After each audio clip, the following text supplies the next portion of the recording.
All right, let's get it. Jab control. If you watch this video to the end, you'll learn what took me from a car accident that left me unable to walk to the World Championships in just 4 years. As a former world-class boxer and then as a trainer, coach, and teacher, I've invested over 40 years mastering the art and sweet science of boxing. He who has or she who has established their jab controls the fight. Part of that's one part of it. The other part of it is the fighter who can take away their opponent's jab through masterful counterpunching controls the fight. That's jab control theory. We can take away our opponent's jab.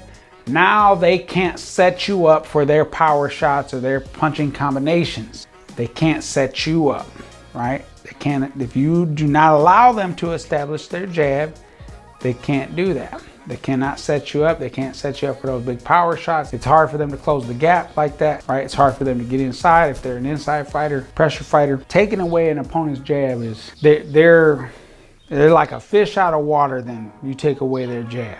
Now the opposite side of that, if you're able to establish and sharpen your jab, you gotta continually throughout the rest of your career, even if you become a world champion, I always want you to sharpen your jab.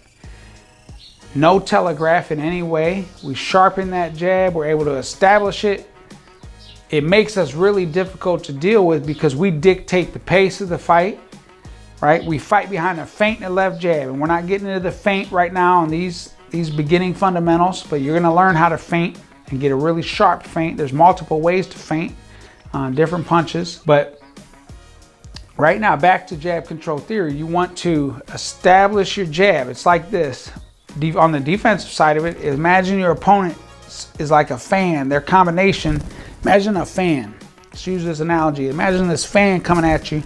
You take a 2x4 and you ram it right down the middle of that fan as it's coming forward, coming at you. Well, it jams it up. And that's the same thing you're doing with the combination. Here comes their combination. They're coming at you. It's like a fan coming. You ram that jab right down the middle. It jams them up. It stops their combination. Come off the back leg, got a lot of authority, elbow in, getting every piece of energy that you're exerting is gonna land on the end of that jab. And by doing that, you're going to stop your opponent's attack. So that's jab control.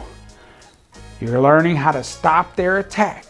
The other thing it's doing for you offensively is it's setting up your combinations. It's setting up your opponent. The feint and the left jab really work hand in hand.